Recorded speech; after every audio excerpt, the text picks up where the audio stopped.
नमस्कार दोस्तों, मैं जितेंद्र कुमार शर्मा एक बार फिर स्वागत करता हूं आप सभी का रुक्मणी क्लासेस के यूट्यूब चैनल पर।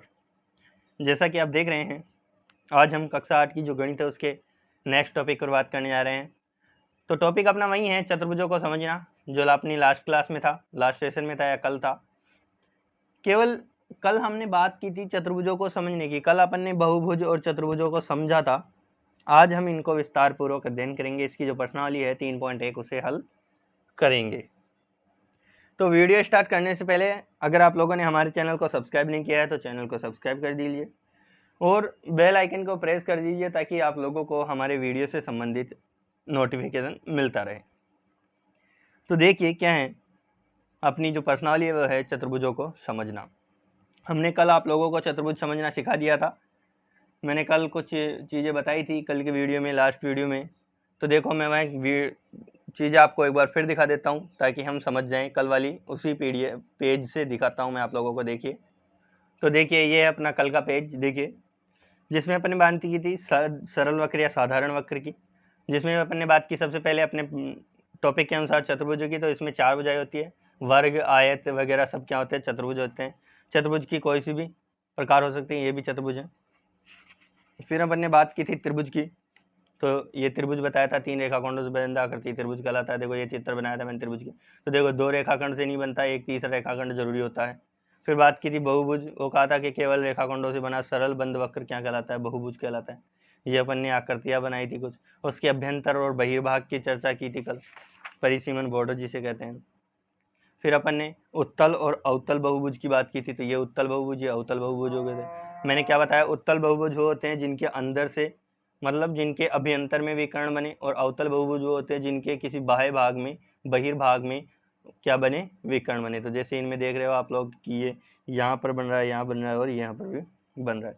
और ये अभ्यंतर थे जहाँ विकर्ण अंदर की तरफ बनते हैं। विकर्ण मैंने क्या कहा था, आसन भुजाओं के किनारों को छोड़कर प्रत्येक कोने से टच करता है, प्रत्येक कोण से टच करता है। तो जैसे ये है, इसके लिए आसन भुजा ये हो गई, इसके लिए ये हो गई, तो इन दोनों को छोड़कर इन दोनों कोनों से इसने टच कर लिया, तो यही होता है वो। फिर मैंने बात की थी समभुज की। तो समभुज क्या होता है, जिसमें समबहुभुज क्या होता है, जिसमें समभुज प्लस समकोणिक हो, अर्थात जिसमें बराबर भुजाएं हो और बराबर कोण हो, अर्थात सभी भुजाएं बराबर हो। तो वर्ग क्या हो जाएगा, समभुज हो जाएगा। क्यों? क्योंकि वर्ग की चारों भुजाएं बराबर होती है और प्रत्येक कोण 90 डिग्री का होता है। अगर आयत की बात करें तो आयत का नहीं होगा, क्योंकि आयत के आमने सामने की भुजाएं तो बराबर होती है लेकिन चारों भुजाएं बराबर नहीं होती है। कोण भी बराबर होते हैं लेकिन चारों भुजाएं बराबर नहीं होती, इसलिए आयत क्या हो जाएगा, समबाहुभुज नहीं होगा। वैसे अपने बात की थी समबाहु त्रिभुज की। तो समबाहु त्रिभुज के लिए भी क्या था कि समबाहु त्रिभुज एक क्या होगा, समबाहुभुज। वो कैसे? क्योंकि इसकी तीनों भुजाएं बराबर होती है और प्रत्येक कोण 60 डिग्री का होता है। तो इतनी अपन ने बात कर ली थी। और कल मैंने आप लोगों से कहा था कि आगे अपन किसकी बात करेंगे, अपनी पर्सनालिटी जो है 3.1 है टॉपिक जो है अपना, उसकी बात करेंगे। तो यहाँ कुछ यहाँ दिया हुआ है कि यहाँ कुछ आकृतियाँ दी गई है। पहला क्वेश्चन क्या दे रहा है कि यहाँ कुछ आकृतियाँ दी गई है, तो कुछ आकृतियाँ दी है, उनमें कहा साधारण वक्र कौन सा है। मैंने कल बताया था साधारण वक्र छाटना भी। तो देखो इसको एक बार साधारण वक्र बता देता हूँ, बाकी के जो है वो आप लोग करोगे। तो देखो साधारण वक्र के लिए कह रहा है, तो पहला डायग्राम कुछ इस प्रकार का है, ठीक है। दूसरा डायग्राम कुछ इस प्रकार का है, तीसरा डायग्राम कुछ इस प्रकार का है, चौथा डायग्राम कुछ इस प्रकार का है, पांचवा डायग्राम कुछ इस प्रकार का है, छठवां डायग्राम कुछ इस प्रकार का है, सातवां कुछ ऐसा है, नेक्स्ट देखें तो आठवां कुछ ऐसा है। तो देखो सबसे पहले बोल रहा है कि साधारण, क्या कहा, साधारण वक्र। एक कह रहा है कि साधारण वक्र बताइए, ये क्वेश्चन हो गया अपना। इसमें एक कह रहा है कि साधारण वक्र बताइए। तो देखो इसके लिए अपन ने स्टार्ट किया यूं और यूं और यूं, मतलब पेन उठाए बिना लिख दिया। मतलब एक ये पहली आकृति, ये दूसरी, ये तीसरी, ये चौथी, ये पांचवी, ये छठवीं, ये सातवीं और ये आठवीं। 8 आकृतियां हो गई अपने पास, ठीक है। इनमें से पहली क्या हो गई, साधारण वक्र की बात कर रहे हैं।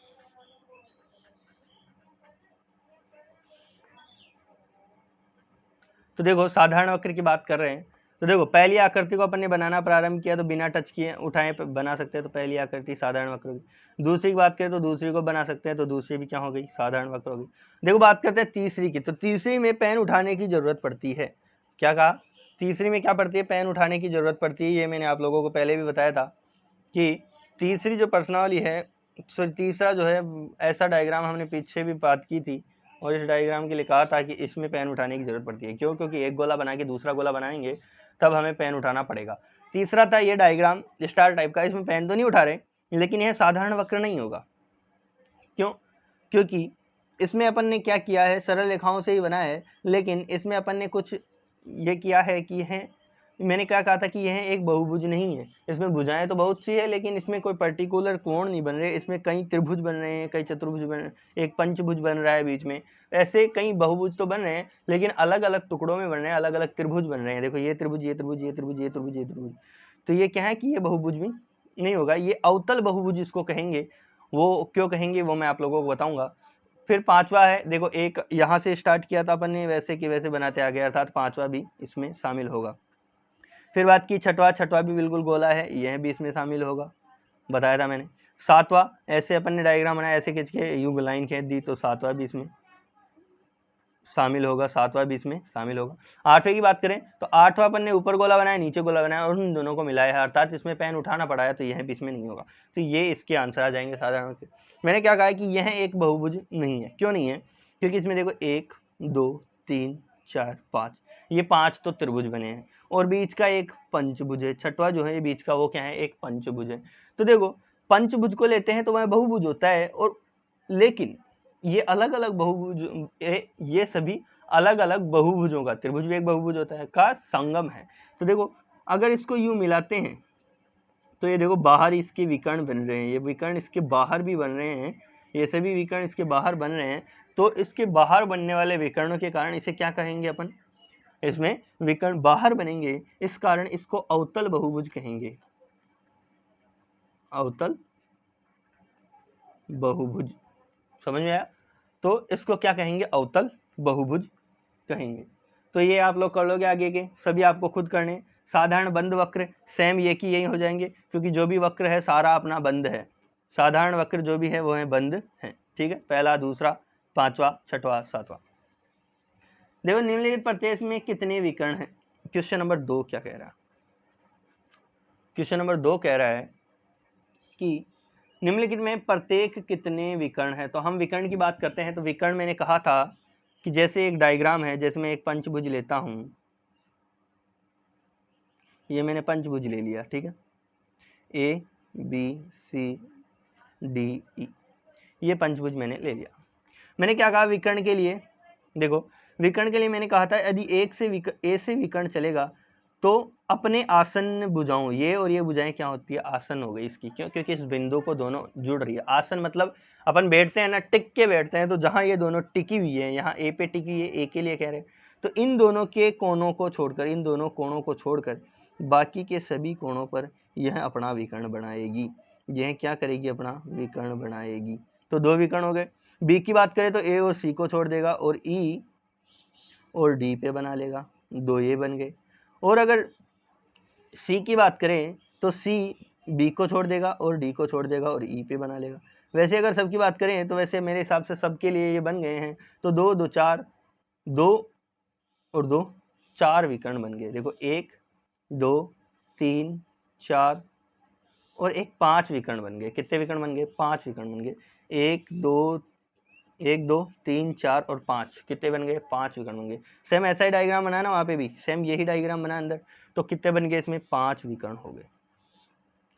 तो अपन प्रश्न क्या कह रहा है वो देखते हैं। प्रश्न कह रहा है कि एक उत्तल चतुर्भुज, उत्तल मतलब जिसके अंतः भाग में ही विकर्ण बने। तो जैसे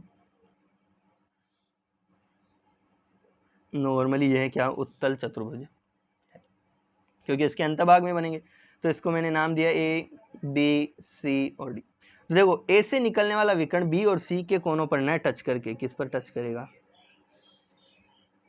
सी पर करेगा, और डी से निकलने वाला ए और सी को ना टच करते हुए किस पर टच करेगा, बी पर टच करेगा। अर्थात इसमें कितने विकर्ण हो जाएंगे, 2 विकर्ण। कितने विकर्ण हो जाएंगे, 2 विकर्ण। वैसे ही अगर अपन बात करें तो सम षटभुज की, तो देखो षटभुज आप सभी जानते होंगे, मैंने कल बनाया था बेंजीन श्रृंखला जिसे कहते हैं। षटभुज कुछ इस प्रकार का बनता है, आप इसको इस प्रकार बना सकते हो। बराबर सम षटभुज बोल रहा है मतलब उसके कोण भी बराबर हैं और भुजाएं भी बराबर है। तो देखो इसको मैंने नाम दे दिए A B C D E और एफ। 6 हो गए, 1 2 3 4 5 6, 6 कोने हो गए, 6 भुजाएं हो गई। तो अब देखो इनकी बात करते हैं हम, इसमें कुछ इस प्रकार से विकर्ण लेते हैं। देखो ए से निकलने वाला विकर्ण इसकी आसन्न भुजाएं बी और एफ को नहीं छुएगा, बी और एफ को नहीं छुएगा, और छुएगा किसे? सबसे पहले सी को 1, फिर छुएगा डी को 2 और फिर छुएगा एफ को। 3 विकर्ण हो चुके। फिर अगर एफ से बात करें, ए और ई को छोड़कर सबको टच करेगा, एफ 3 हो गए। एफ से डी के लिए 4, एफ से सी के लिए 5, एफ से बी के लिए 6, एफ से बी के लिए कितने हो गए? 6, मतलब 3 ये 3 ये 6 हो गए। अब बात करते हैं ई से। ई एफ और डी को छोड़ के सबसे टच करेगा। ई सी से टच करेगा तो 7, ई बी से टच करेगा तो 8 और ई ए से पहले टच किया हुआ। अब बात करते हैं डी की, तो डी ने किससे टच नहीं किया अभी तक? बी से भी नहीं किया और एफ से भी नहीं किया। ए से तो टच है डी, लेकिन बी और एफ से नहीं है। सॉरी, एफ से भी है लेकिन बी से नहीं है। तो ये बी से हो गया। तो इसमें कुल कितने हो गए? देखो 3, कौन सा? ए से स्टार्ट होने वाले सी डी और ई के लिए। एफ के 3 कहाँ गए? डी बी और सी पर। ई के 2, ई के कितने हैं? 2। ई के 2 क्यों? क्योंकि ई के 2 एक तो सी पे जाएगा, एक बी पे जाएगा, ए पे पहले से गया हुआ है। प्लस डी का क्या जाएगा? एक ही जाएगा, क्योंकि डी का एफ पर गया हुआ है, ए पर गया हुआ है और डी पर चला जाएगा, एक जाएगा। तो ये कितने हो जाएंगे? 3 3 6 7 8 और 1 9। कितने हो जाएंगे? 9। देखो इसको बड़ा तरीके से हम समझते हैं अपन। थोड़ा घास फूस हो गया था।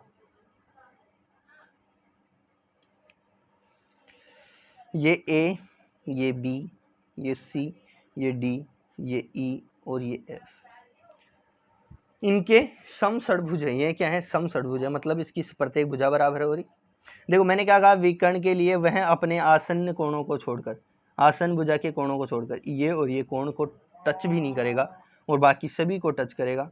तो सबसे पहले अपन इसको सी पे पहुंचाते हैं। देखो सी कोण पर पहुंच गया,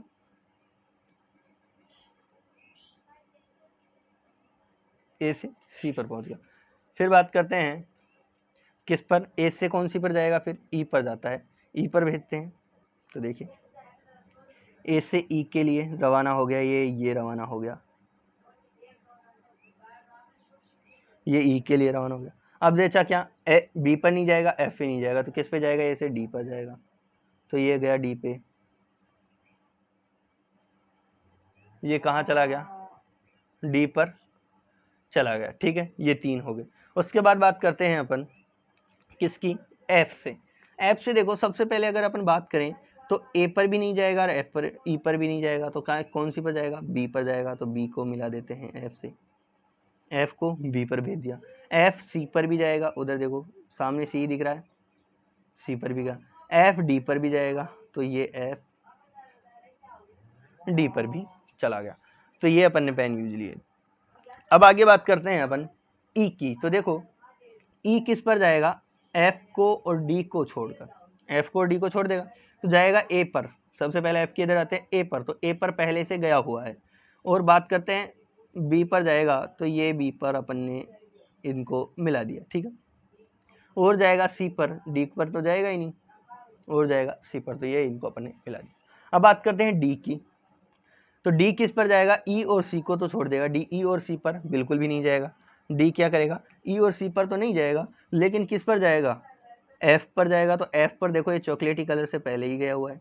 फिर जाएगा वो ए पर, देखो एफ के बाद बढ़ते हैं तो ए आता है, तो ए पर ये देखो आसमानी कलर है उसमें ए पर गया हुआ है। फिर जाना है बी पर, तो बी पर नहीं गया हुआ तो मैं इस ऑरेंज कलर से इसको बी पर भेज देता हूँ।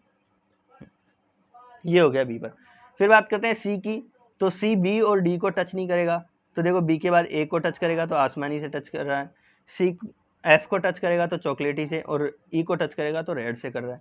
बी की बात करें तो डी को टच करेगा जो ऑरेंज से हो रहा है, ई को रेड से हो रहा है, और एफ को किससे हो रहा है, चॉकलेटी से हो रहा है।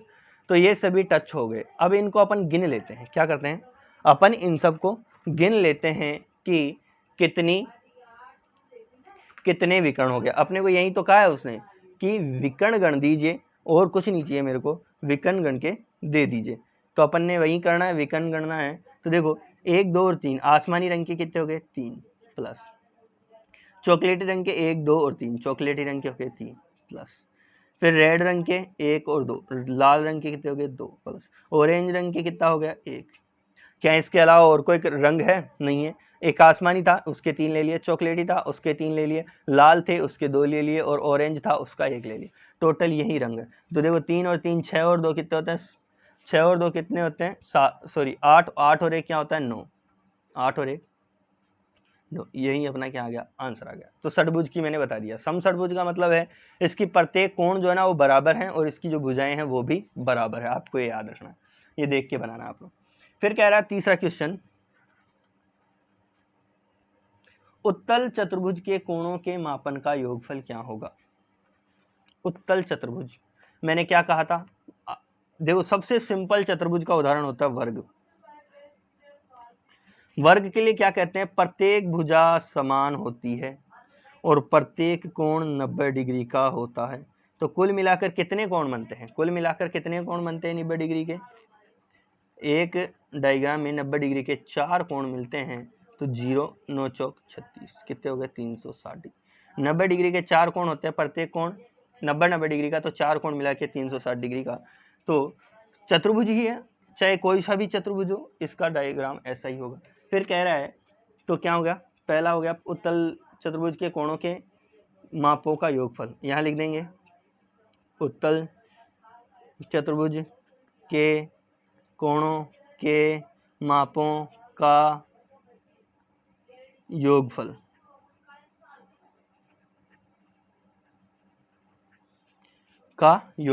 तो देखो इसका योगफल क्या हो जाएगा, अच्छे से देखो, उत्तल के योगफल देखो क्या हो जाएगा। ये किया अपन ने 90 × 4 कर लिया तो 360 आ गया। तो यहाँ 90 × 4 लिखने की जरूरत नहीं है, डायरेक्ट 360 डिग्री लिख दीजिए, कोई प्रॉब्लम नहीं। फिर वह कह रहा है कि क्या यदि चतुर्भुज उत्तल में न हो तो क्या यह गुण लागू होगा। तो देखो एक बार डायग्राम देख लेते हैं बिना उत्तल का। जैसे ये कोई है, क्या यह चतुर्भुज है, हाँ यह चतुर्भुज है। क्यों, देखो 1 2 3 और 4 भुजाएं हैं। देखो प्रत्येक कोण क्या होता है, सीधी सरल रेखा पर बनने वाला कोण होता है 180 डिग्री का। तो प्रत्येक भुजा को आगे बढ़ाएंगे तो वह बनेगा 180 डिग्री का। तो उनके आमने सामने कोण बराबर होते हैं। तो इसको अगर देखते हैं तो यह कोण क्या हो जाएगा अपना, ये जो कोण बता रहा हूं मैं, ये कोण बहुत बड़ा हो जाएगा, ये कोण थोड़े छोटे हो जाएंगे तीनों, लेकिन फिर भी इनकी वैल्यू कितनी रहेगी, वही 360 रहेगी। चाहे चतुर्भुज उत्तल हो, चाहे चतुर्भुज अवतल हो, चाहे चतुर्भुज कैसा भी हो, उसके कोणों का योग कितना होगा, 360 डिग्री होगा। उसके कोणों का योग कितना होगा, 360 डिग्री होगा। तो यह कह रहा है कि यदि चतुर्भुज उत्तल में हो तो क्या यह गुण लागू होगा, तो हाँ लागू होगा। उत्तल न हो तो, उत्तल न हो तो भी, अवतल हो तो भी, कुछ भी हो तो क्या लागू होगा, ये नियम जरूर लागू होगा। इसके बाद कह रहा है कि तालिका की जांच कीजिए, प्रत्येक आकृति को त्रिभुज में बांटिए और कोणों का योगफल ज्ञात कीजिए। देखो क्वेश्चन नंबर 4 है, एक त्रिभुज के, मैंने कल भी बताया था, एक त्रिभुज में कोणों का योग, कोणों का योग, योग कितना होता है, योगा नहीं है, ये है योग, ये होता है 180 डिग्री। जैसे देखें मैंने अभी बताया एक चतुर्भुज के कोणों का योग होता है कितना, 360 डिग्री। अगर मैं इसको 2 टुकड़ों में बांट लूं, मान लीजिए मैंने ये 2 टुकड़े कर दिए, तो क्या यह त्रिभुज हो गया, 1 2 और 3 भुजाएं होगी, इसकी 1 2 और 3 भुजाएं होगी। तो 2 त्रिभुज हो गए, यहाँ क्या हो गए 2 त्रिभुज। अगर 360 में 2 का भाग देता हूँ तो आता है 180। तो प्रत्येक त्रिभुज कितने का हो गया 180 डिग्री का। प्रत्येक त्रिभुज कितने का हो गया 180 डिग्री का। तो एक त्रिभुज में कोणों का योग कितना होता है टोटल 180 डिग्री, और ये भी कितने का 180 डिग्री। दोनों को जोड़ेंगे तो एक चतुर्भुज का कितना आ जाता है 360 डिग्री। तो उसने कुछ चित्र बनाए हैं, देखो आकृति दी है, सबसे पहले त्रिभुज की दी उसने आकृति, और उसमें कहा है कि 3 भुजा है और क्या है 180 डिग्री है, मतलब 3 भुजा, तो क्या कहा कि 180 डिग्री ऐसा लिखा है। फिर कहा है यदि भुजा 4 है, चतुर्भुज है कोई, उसके 2 टुकड़े कर लिए तो ये क्या हो गया 2 × 180 या 4 - 2, इसको लिखा है इसने 4 - 2 गुणा 180। देखो फिर बात करते हैं 5 की। 5 था तो इसने किया 5 - 2 गुणा 180। फिर था 6 तो इसने किया 6 - 2 गुणा 180। तो एक चीज़ आपको कॉमन लग रही है क्या कि -2 भी हर जगह सेम है, -2 भी हर जगह सेम है, और 180 है वह भी तीनों चारों जगह सेम है। अगर इसको अपन ऐसे लिखे जैसे ये भुजा है, ये क्या है भुजा है, और ये हल है कोण है।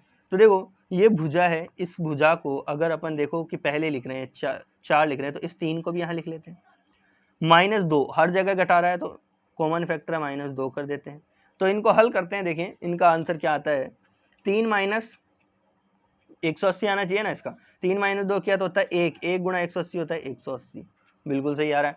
तो देखो 4 - 2 किया, चतुर्भुज की बात करें, 4 - 2 किया तो कितने आते हैं 2 आते हैं। 2 को 180 से किया तो क्या बचते हैं 360, बिल्कुल सही है।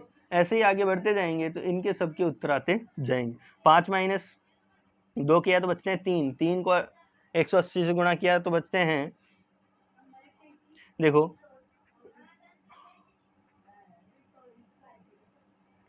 540, कितने आते हैं 540।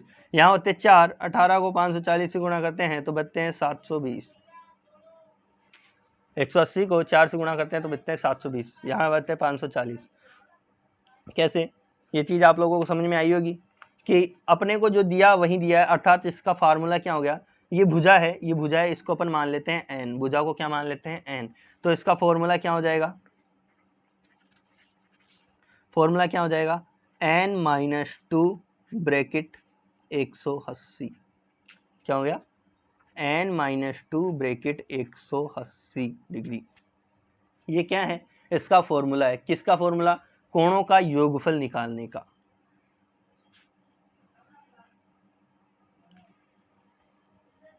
ये है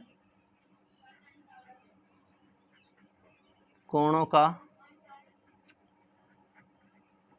योगफल